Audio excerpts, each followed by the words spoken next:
자, 반갑습니다. 네.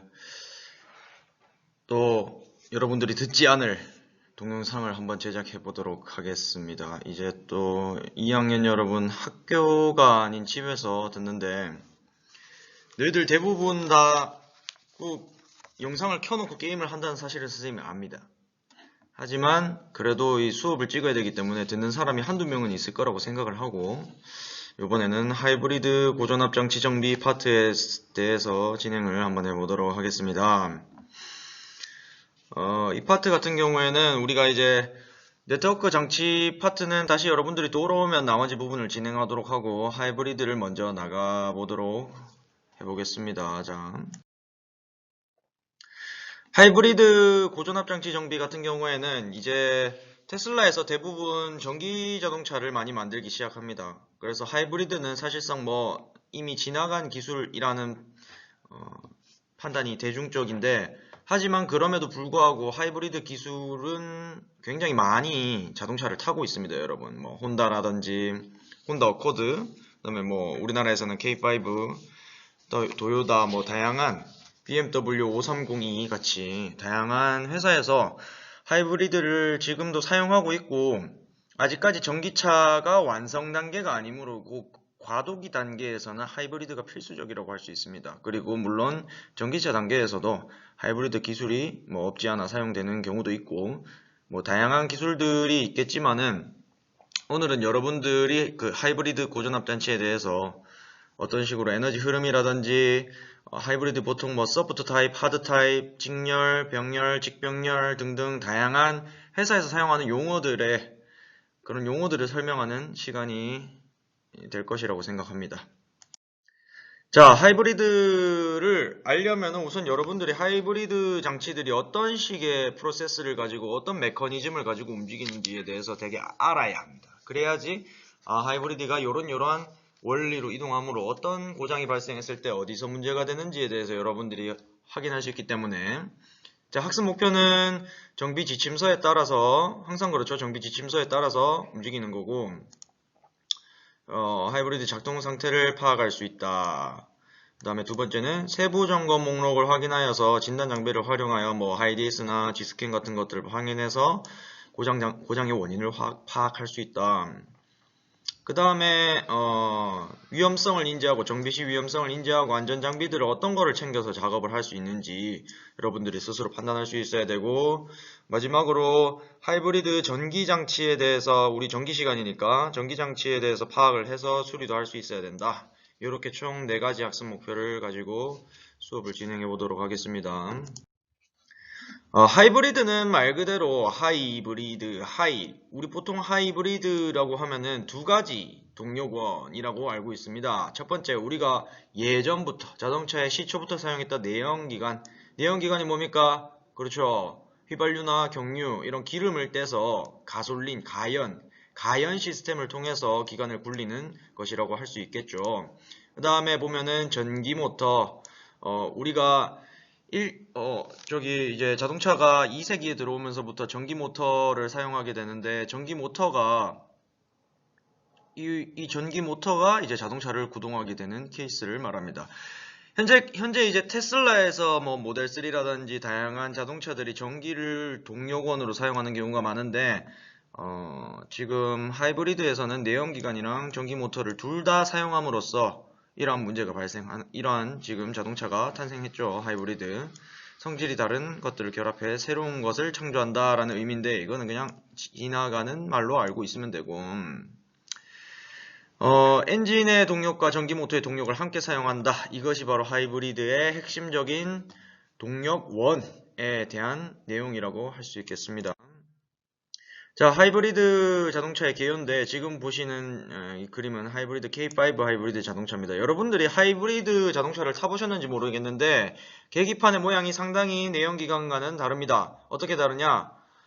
보통 계기판에는 이제 우측에 연료량이 돼 있고, 뭐 그 다음에 어떤 냉각수 온도라든지 엔진의 온도 등, 그 다음에 속도, RPM, 뭐 이런 식으로 대부분 이루어져 있는데, 하이브리드 같은 경우에는 옆에 이제 배터리 충전 양, 뭐 이런 것들이 들어와 있습니다. 그리고 여기는 이제 뭐 차지 상태냐, 엔진이 과연 어떤 상태인지, 지금 발전기가 제네레이팅을 하고 있는 상태인지, 발전되는 상태인지, 아니면 차징하고 있는 상태인지, 동력원으로 사용하고 있는 상태인지, 그 다음에 속도가 나오고, 여러분들이 직접 계기판을 보면서 하면 좋지만은 지금 집에 있으니까 여러분들이 각자 알아서 한번 찾아보시면은 그 차이를 확연하게 느끼실 수 있을 겁니다. 좋았어. 그러면 하이브리드 타입에 대해서 우선 처음으로 알아봐야 될 텐데, 하이브리드 타입 같은 경우에는 크게 직렬형, 병렬형, 직병렬형으로 이루어져 있습니다. 뭐 지금에서야 많은 발전을 이뤘지만은 기본적으로 하이브리드가 처음 나왔을 때는 이 직렬형 하이브리드를 사용했는데, 직렬형 하이브리드는 뭐냐? 엔진이 구동 역할을 전혀 하지 않습니다. 얘는 제네레이팅 하는 발전기의 역할만 수행하고, 그러면 차 바퀴는 누가 굴리냐? 모터가 다 굴리는 거야. 모터가 차의 모든 에너지를 담당하는 거야. 그러니까 엔진이 구동되는 거는 언제다? 모터를 충전할 때, 자동차 배터리를 충전할 때, 자동차 배터리가 다시 모터를 돌리는 거기 때문에 엔진이 배터리를 충전하고 배터리를 충전하게 되고, 배터리 충전하게 되고, 글씨가 잘 안 써지죠? 충전하게 되고, 이 충전한 이 에너지를 바탕으로 해서 모터를 굴리는 게 직렬형이다. 자, 그러면은 이 차를 굴리기 위해서 모터의 크기가 상당히 커져야 될 필요가 있겠죠. 왜냐면 모터가 커야지 그만큼 토크가 발생하니까. 작은 모터를 사용한다? 그럼 자동차 안 굴러갑니다.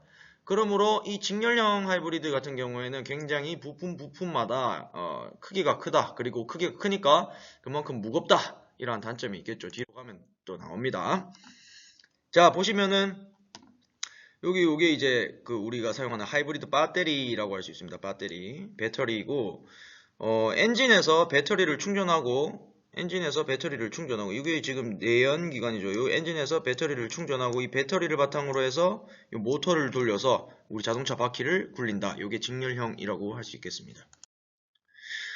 대표적인 직렬형 하이브리드 자동차 같은 경우에는 쉐보레이 볼트 하이브리드가 있고, 그 다음에 BMW i3 렉스라고 하는 놈이 있습니다. 뭐 요런 놈들 여러분들은 지금 국내에는 많이 안 들어와 있지만은 직렬형 하이브리드 최초의 초기 단계들이라고 할 수 있겠습니다. 하이브리드는 일단 무겁다. 그래서 각각의 부품이 무겁다 정도만 알고 넘어가면 될 것 같습니다. 뒤에 가서 자세하게 어떤 원리로 구동되는지는 뒤편에 가서 봅시다. 자, 직렬형 하이브리드의 장단점이 있겠습니다. 장단점을 보시면은 레이아웃 구성이 용이하다라고 되어 있는데, 이게 무슨 말이냐면은 레이아웃이라는 것이 뭐냐면 지금 밑에 글이랑 설명을 하고 있어요. 자유롭게 배치할 수 있다. 요 말입니다. 자유롭게 배치할 수 있다. 왜? 각자 맡은 역할이 서로의 영향을 끼치지 않기 때문에 서로 자유롭게 배치를 할 수 있고, 그러므로 이 레이아웃 구성이 용이하다는 것이죠. 레이아웃이란 이 차체에 어떻게 배치될 것인지 그런 것들을 말하는 겁니다. 자, 선생님이 아까 말했던 단점이 나오죠. 컴포넌트, 즉 엔진, 모터, 배터리 각각의 역할이 있기 때문에 각자 역할을 수행한다. 서로 독립된 개체로 활동한다. 그러므로 크기가 그만큼 증가를 해야 되고, 그만큼 크기가 증가하니까 차량의 무게는 질량 대비 커짐으로 무게가 증가하게 된다. 이런 단점이 있습니다. 자, 그 다음으로 볼 것은 이제 병렬형입니다. 패럴렐 타입이라고 되어 있는데, 패럴렐은 영어로 패럴렐은 한글로는 이제 평형 상태 뭐 이렇게 알 수 있겠죠. 직렬형이랑 다르게 병렬형 같은 경우에는 이런 모터나 뭐 엔진이 번갈아 가면서 자동차 이 바퀴를 구동하는 역할을 하기 때문에 병렬이라는 단어를 사용합니다. 나중에 되면 이제 직병렬도 사용하는데, 직병렬 같은 경우에는 우리 이제 일본 기업인 도요다에서 20년간 명기술 보장받고 있어요. 하이브리드 기술을. 그래서 도요다의 그런 기술력이라 생각하면 되고, 직병렬은 병렬차 같은 경우에는 BMW 530이라든지 그 다음에 뭐 다양한 곳에서 사용되고 있습니다. 현대에서도 많이 사용되고 있고, 그 다음에 혼다 어코드 같은 자동차에서도 사용되고 있고, 다양한 자동차에서 사용되고 있습니다. 병렬형 같은 경우에는 보면은 엔진과 구동축이 기계적으로 연결되어 있다. 기계적으로 연결되어 있다는 것은 뭐야? 아까는 뭐였어? 직렬형 같은 경우에는 이 뒤로 돌아가면 또 녹화가 끊기기 때문에, 직렬형 같은 경우에 아까 생각을 해봅시다. 각각의 자유롭게 배치가 되고 레이아웃이 구성이 용이하고 각자 개체적으로 움직이잖아. 근데 이거는 그렇지 않다는 거죠.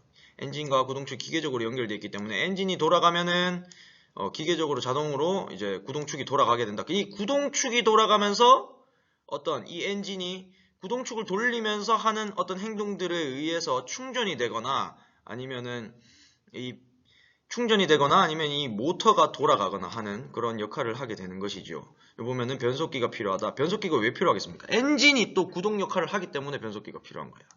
구동용 모터 용량을 작게 할 수 있다. 아까 직렬은 모터가 컸어야 됐지. 왜 컸어?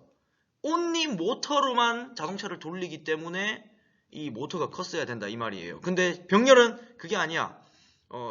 엔진의 부하가 많이 걸릴 때, 즉 연비가 많이 들 때는 모터로 돌렸다가 또 갑자기 또 이제 평상시에 연비가 작게 될 때, 우리 보통 이제 연비 곡선도를 보면은 RPM 1800 구간에서 가장 연비가 작게 된다 이 말입니다.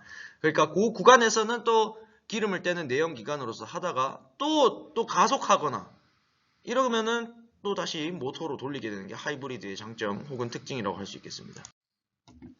자, 병렬련 보면은 여기 트랜스미션이라고 되어 있죠. 이게 우리는 줄여서 미션이라고 부르는데 이게 변속기입니다. 우리나라